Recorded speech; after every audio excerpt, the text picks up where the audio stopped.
សមាគមរួមគ្នាអភិវឌ្ឍដើម្បីសន្តិភាពនៅថ្ងៃទី5ខែកក្កដាឆ្នាំ2026ដឹកនាំដោយលោកថៃហ៊ុងសែទីប្រឹក្សាសមាគមព្រមទាំងបងប្អូនសមាជិកសមាជិកាថ្នាក់ដឹកនាំនៃសមាគម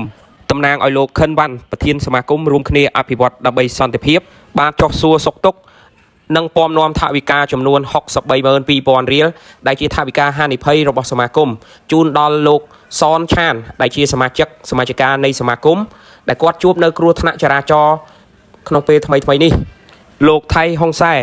បានផ្ដាំផ្ញើដល់បងប្អូនសមាជិកសមាជិកានៃសមាគមរួមគ្នាអភិវឌ្ឍដើម្បីសន្តិភាពឲ្យបងប្អូនចេះថែរក្សាសុខភាពបើកបរដោយគោរពច្បាប់ចរាចរណ៍ឲ្យចេះគោរពស្រឡាញ់គ្នាផ្ដល់តម្លៃឲ្យគ្នាបងប្អូនចូលរួមមហាគ្រួសារសមាគមរួមគ្នាអភិវឌ្ឍដើម្បីសន្តិភាពហៅកាត់ ADP ឲ្យចេះស្រឡាញ់គ្នាគោរពគ្នាទៅវិញទៅមកនៅគ្រាដែលជួបនៅបញ្ហាទាំងឡាយគឺយើងត្រូវចេះជួយគ្នាសហការគ្នា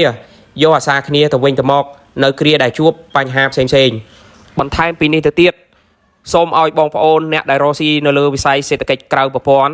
ក្តីក្នុងប្រព័ន្ធក្តីបងប្អូនចង់ចូលរួមជាមួយនឹងសមាគមបងប្អូននឹងទទួលបានការជួយគ្នាទៅវិញទៅមកនៅក្នុងគ្រាដែលជួបបញ្ហាផ្សេងៗបងប្អូនចូលរួមជាមួយនឹងសមាគមគឺបងប្អូនបាននៅភាពកក់ក្ដៅនៅភាពទុកចិត្តអំពីសមាគមបងប្អូនមិនឯកាបងប្អូនមិនរងានៅគ្រាដែលបងប្អូនជួបនៅបញ្ហាជួបនៅការខ្វះខាតផ្សេងៗសូមអរគុណ